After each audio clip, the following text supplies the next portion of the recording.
Bienvenue à Sujet Capital, un balado mensuel à propos de la gestion passive de portefeuille et de la planification financière et fiscale pour les investisseurs à long terme. Vos hôtes pour ce balado sont James Parkin et moi-même, François Doyon-La Rochelle, tous deux gestionnaires de portefeuille avec PWL Capital. Au programme aujourd'hui pour l'épisode numéro 56, pour notre premier sujet, nous passerons en revue les principes de base des régimes d'épargne-études, REEE, et des stratégies de retrait. Et ensuite, pour notre second sujet, nous discuterons du biais des investisseurs vers leur marché domestique. Bonne écoute! Salut James, comment ça va aujourd'hui? Ça va très bien, François. Après un bel été, 2 belles vacances, une en début, une à la fin, mais entre-temps, la météo, c'était pas extraordinaire. Effectivement. Donc, bon retour. Merci. Donc, après une courte période de pause pour l'été et puisque c'est la rentrée scolaire, nous avons pensé qu'il serait bon de vous donner un bref aperçu du fonctionnement du régime d'épargne-études, le REEE, et des meilleures stratégies pour optimiser les retraits de votre régime d'épargne-études de la manière la plus avantageuse. Oui, François, on va aborder le scénario où, après de nombreuses années d'épargne diligente en vue des études postsecondaires de votre enfant, vous arrivez au moment où vous devez retirer les fonds. D'après notre expérience avec nos clients, les règles de retrait sont complexes. C'est pourquoi on a décidé d'en parler aujourd'hui et de vous expliquer comment fonctionnent les retraits du régime d'épargne-études et comment tirer la meilleure partie de votre épargne.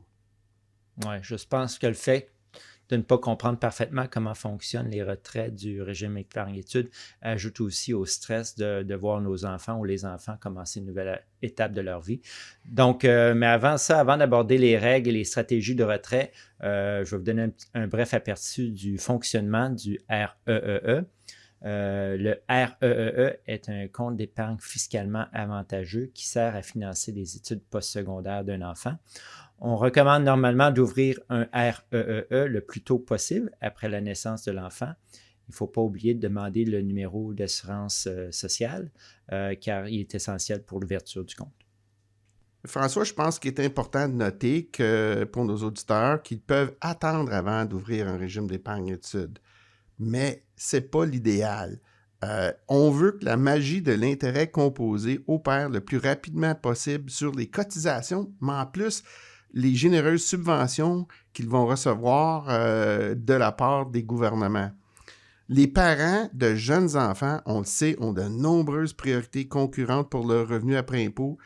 Et comme les cotisations ne sont pas déductibles d'impôt, il est préférable de commencer tôt et de ne pas être pris à faire du rattrapage de cotisations. Plus vous avez d'enfants, plus le défi est grand. J'aimerais rappeler à nos auditeurs que dans notre balado numéro 23, on a discuté de la stratégie pour les grands-parents de donner de l'argent à leurs enfants qui vont ensuite faire des cotisations pour les petits-enfants au régime d'épargne-études. Il y a deux principaux avantages à cotiser à un régime d'épargne-études. Le premier est le report de l'impôt sur la croissance de l'argent investi. Et le second, c'est comme tu l'as mentionné, James, qui est que vous recevrez des subventions gouvernementales sur vos cotisations. Au niveau fédéral, vous recevrez la subvention canadienne pour l'épargne-études, la SCEE. La SCEE est une subvention de 20% sur votre cotisation jusqu'à un maximum de 2 500 par an. Ça veut dire que vous recevez 500 $ d'argent gratuit sur vos cotisations de 2 500 $. On le sait, François, tout le monde aime ça de l'argent gratuit. Oui, effectivement.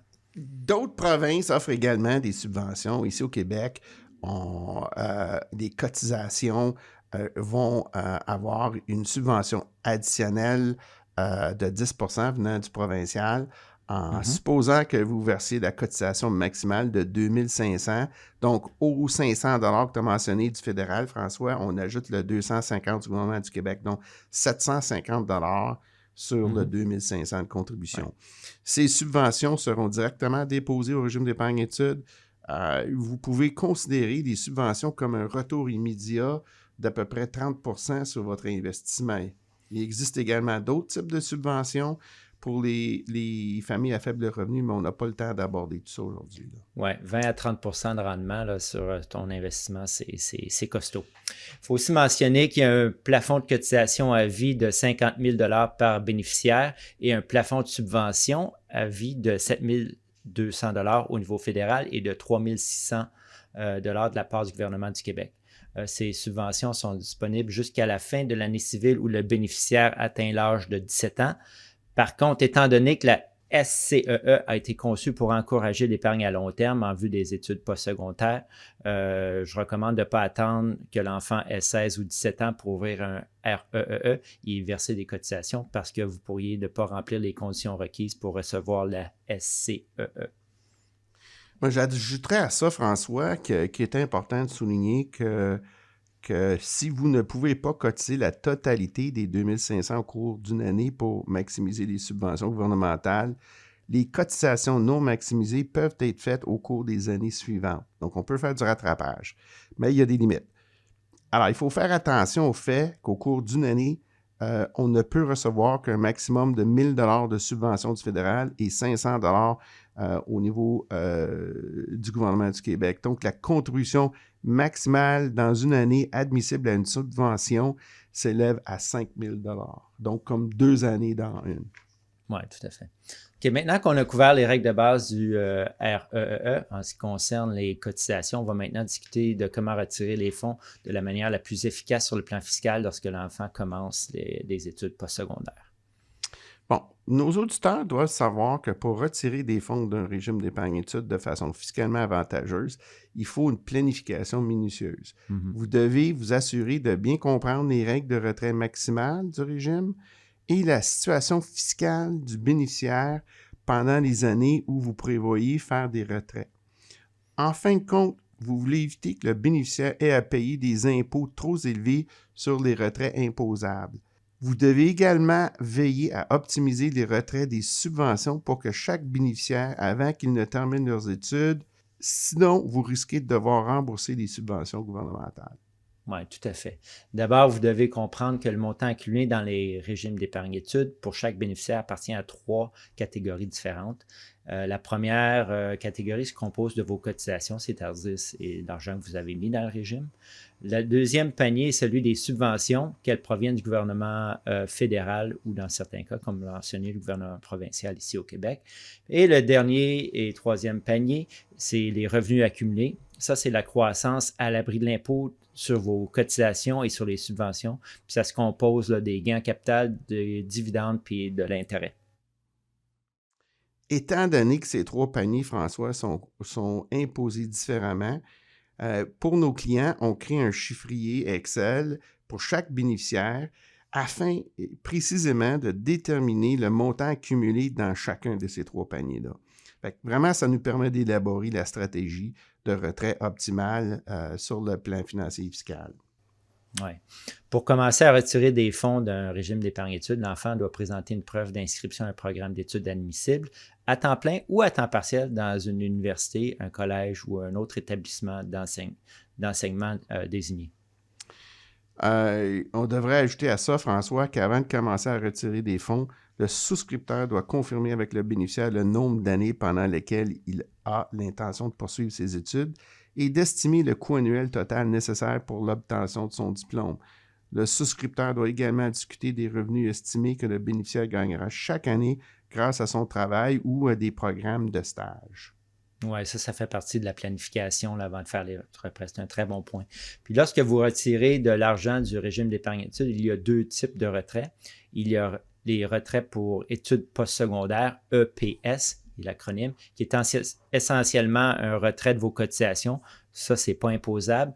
Et il y a les paiements d'aide aux études, les PAE, qui sont composés des subventions, des gains en capital, des dividendes et des intérêts qui sont accumulés au fil du temps et qui sont imposables entre les mains du bénéficiaire, c'est-à-dire l'étudiant. Puis il y a un feuillet T4A qui sera envoyé par l'institution financière à l'étudiant pour les retraits de PAE, paiement d'aide aux études. Bon, vraiment, les acronymes, il y en a avec le régime. Il y en a pas mal. Bon, étant donné que les paiements d'aide aux études, les PAE, sont imposés comme un revenu pour l'étudiant bénéficiaire l'année du retrait, il est important de connaître avant le retrait le montant de revenu imposable que l'étudiant s'attend à gagner dans l'année. Au cours des premières années, le revenu du bénéficiaire serait généralement faible. Il est donc logique de donner la priorité au retrait PAE Toutefois, au fil du temps, le revenu de l'étudiant peut augmenter en raison d'emplois d'été et de programmes de stage mieux rémunérés. Les retraits effectués dans le cadre du PAE risquent d'engendrer un impôt à payer par conséquent. À ce moment-là, vous pourriez envisager une combinaison de retraits de PSE, les cotisations non imposables lors du retrait, et les retraits imposables PAE. Oui. Une fois inscrit dans un établissement d'enseignement postsecondaire, il n'y a pas de limite au retrait de EPS, mais il y a des limites au retrait de PAE, paiement d'aide aux études, pendant les 13 premières semaines. La limite pour les étudiants à temps plein est maintenant à 8 000 $. Elle a été relevée de 5 000 $ dans le dernier budget fédéral. Pour les étudiants à temps partiel, la limite lors du dernier budget fédéral est passée de 2 500 à 4 000 $. Donc, c'est une bonne nouvelle. Oui, je suis d'accord avec toi, François. C'est une bonne nouvelle qu'ils ont fait ces changements-là. Mais un point très technique, après les 13 premières semaines aux études, il n'y a plus aucune restriction sur le montant qu'on peut retirer du PAE. Assurez-vous que votre plan de retrait épuise, par contre, la totalité des PAE avant que l'étudiant bénéficiaire ne termine ses études. Cependant, maintenez ces retraits annuels en dessous du seuil limite des PAE qui s'élève en 2023 à 26 860 $. Au-delà de cette limite, on pourrait devoir présenter des reçus et des pièces justificatives de dépenses. Oui. Il est préférable de donner priorité au PAE, car si l'enfant, comme cela dit, James, quitte l'école ou s'il y a encore des subventions et des revenus accumulés dans le compte 6 mois après la fin des études, on risque de perdre certains avantages du régime d'épargne études. Par contre, le retrait des cotisations n'est pas un problème. Cet argent-là vous appartient en tant que souscripteur. Oui, François, si l'enfant quitte ou termine ses études et qu'il y a encore des subventions ou des revenus accumulés dans le compte, ça complique les choses un peu, mais heureusement, il y a encore quelques options. Tout d'abord, puisqu'on peut garder un régime d'épargne études ouvert pendant 35 ans, on peut attendre de fermer le compte pour voir si le bénéficiaire pourrait retourner aux études dans le futur. Deuxièmement, si vous êtes certain que l'enfant ne retournera pas à l'école, vous pouvez transférer les subventions et le revenu accumulé à un frère ou à une sœur âgée de moins de 21 ans. La subvention maximale de la SCEE de 7 200 par enfant reste néanmoins applicable. Le transfert des subventions ne peut donc pas porter le total des subventions du frère ou de la sœur à une somme plus que 7 200 $. S'il y a des subventions excédentaires, elles devront être retournées au gouvernement. Oui, s'il n'y a pas de frère ou de sœur, les subventions doivent être remises, comme tu as mentionné, James. Pour ce qui est du revenu accumulé, si le REEE est ouvert depuis au moins 10 ans, il y a deux options. Vous pouvez retirer ce qu'on appelle un paiement de revenu accumulé, PRA, donc un autre acronyme ici. Oui, un autre, mais il faut éviter de retirer directement le PRA car ces paiements sont imposables pour le souscripteur à son taux marginal d'imposition plus une pénalité fiscale de 20 %. Oui, faudrait absolument essayer d'éviter cette option-là. Puis il y a une meilleure option. Si vous avez des droits de cotisation à un REER, vous pouvez transférer jusqu'à un maximum à vie de 50 000 $ à votre REER ou à un REER conjoint et demander une déduction. Bien que ce paiement de revenu accumulé, le PRA, soit déclaré comme un revenu imposable, il va être entièrement compensé par votre déduction REER. Si vous n'avez pas de droit, de cotisation à un REER, vous pouvez retarder le retrait des fonds jusqu'à ce que vous ayez accumulé l'espace REER additionnel. Il ne faut pas oublier ici que vous avez 35 ans après l'ouverture du compte avant que vous deviez le fermer. Également, si vous avez un enfant handicapé, vous pourriez aussi transférer le PRA dans un régime d'épargne invalidité REEI.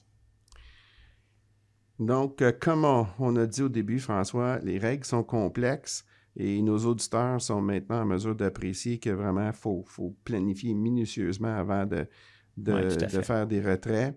Il y a beaucoup de règles et cette complexité, généralement, ça nécessite qu'on fasse appel à son conseiller pour bien planifier les choses. Moi, je suis tout à fait d'accord avec toi, James.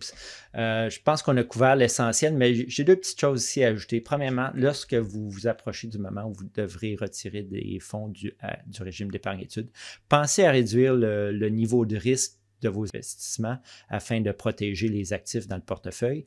Puis deuxièmement, tous les fonds retirés du régime d'épargne-études n'ont pas à être utilisés exclusivement pour des dépenses liées à l'école si ce n'est pas nécessaire.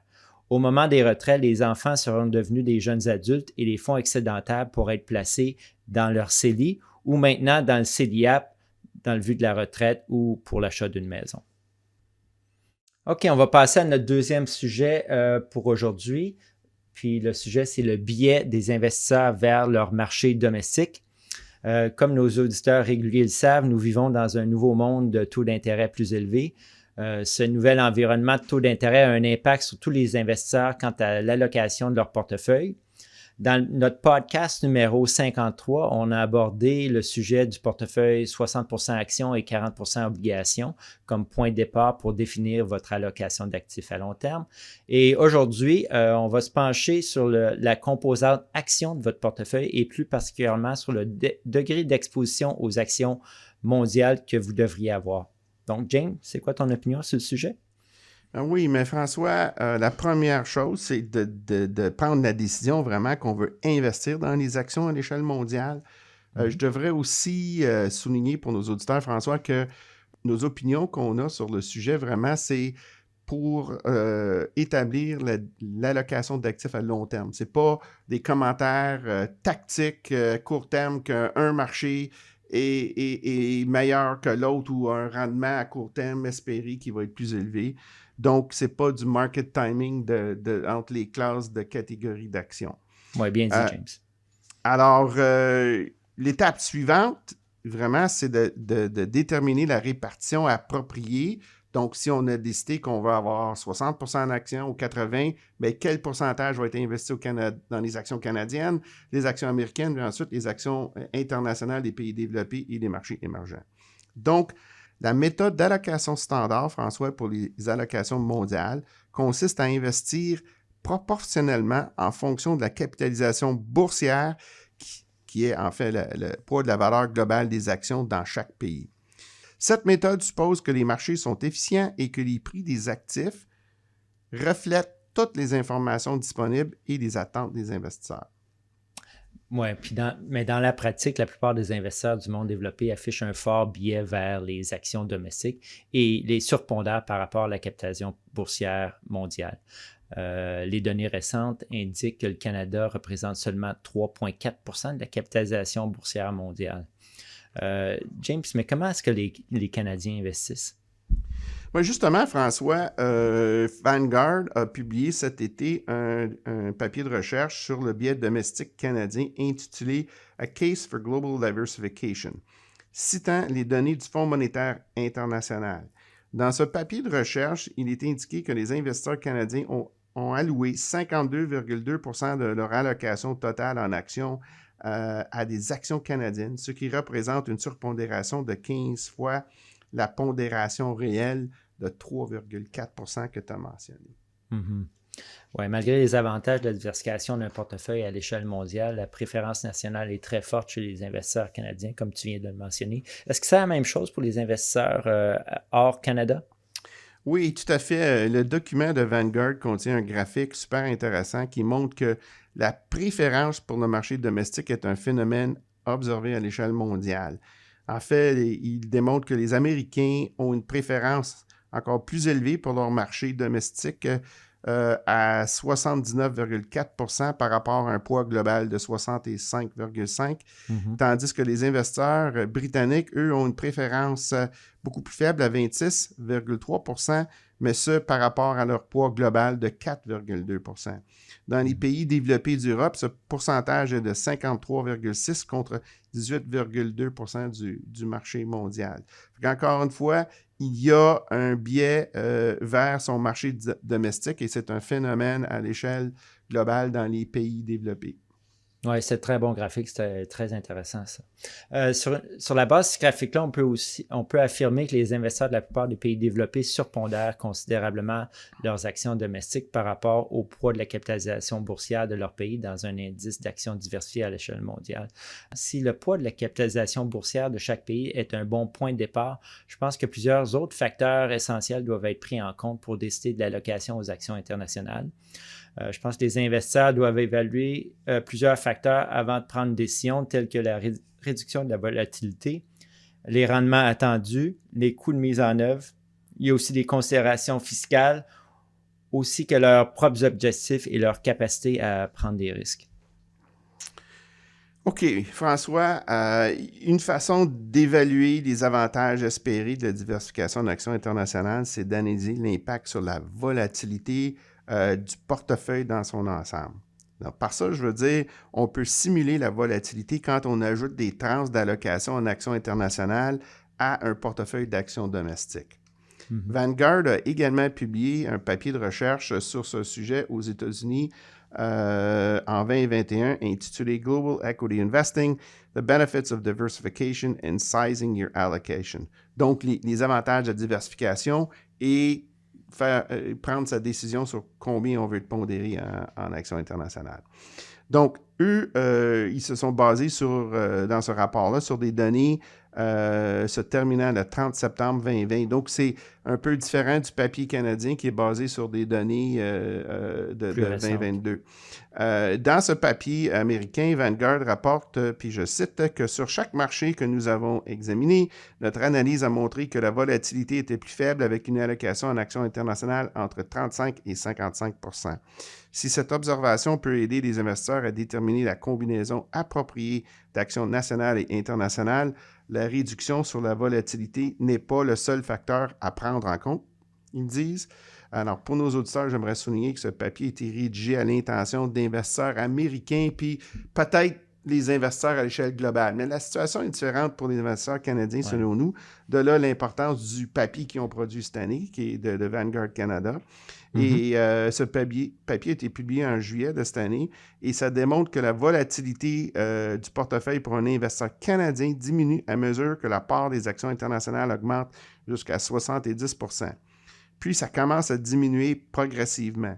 Le papier conclut, si l'on examine les données, la répartition optimale des actifs pour les investisseurs canadiens est une répartition encore plus faible que ce que le papier américain suggérait, donc à 30 % en actions canadiennes et 70 % serait le pourcentage optimal en actions internationales.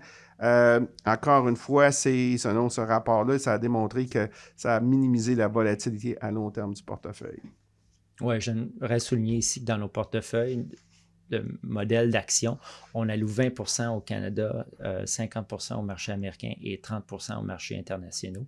Marchés internationaux qui incluent les pays émergents.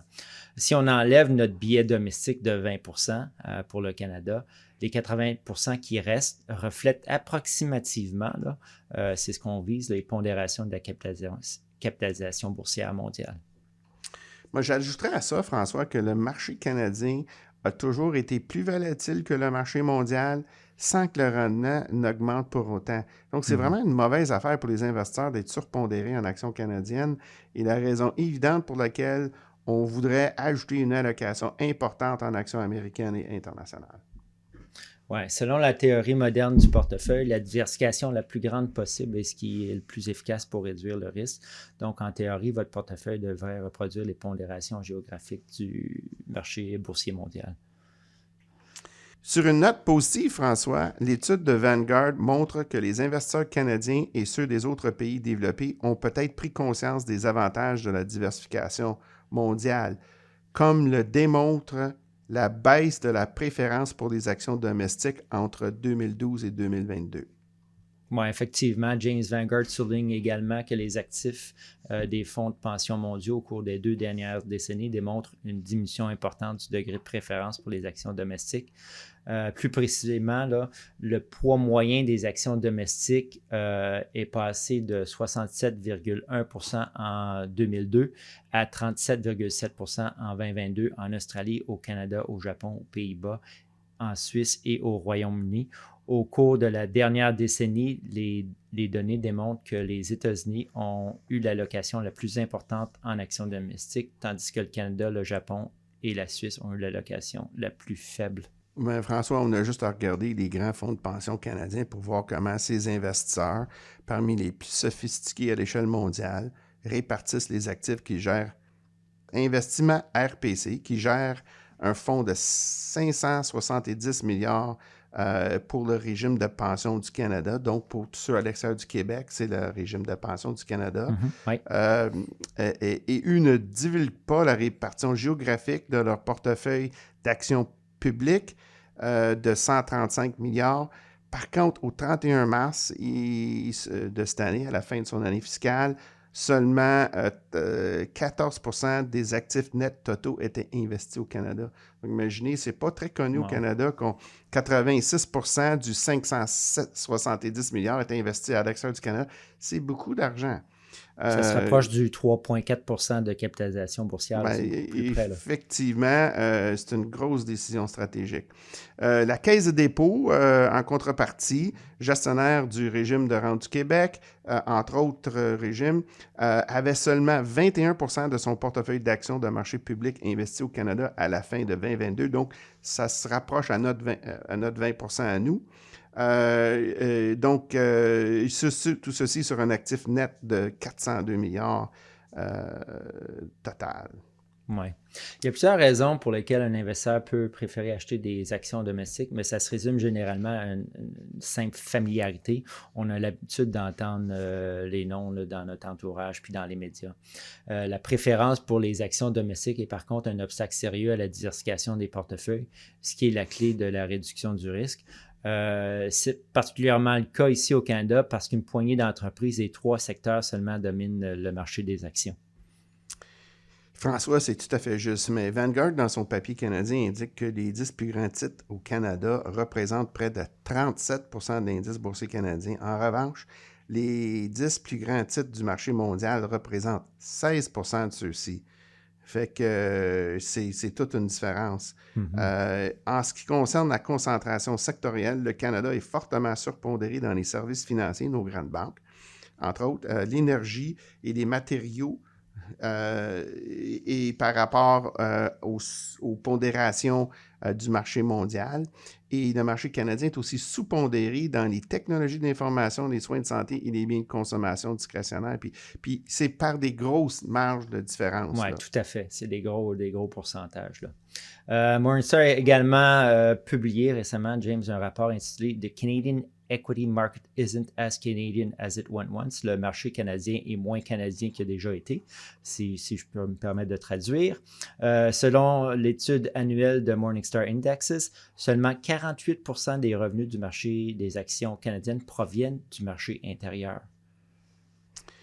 Encore, c'est un phénomène qui surprend bien du monde, mais même les grandes banques canadiennes, il y en a plusieurs qui ont la majorité de leurs revenus à l'extérieur du Canada, mais pas par beaucoup, là, juste un petit peu plus que 50%.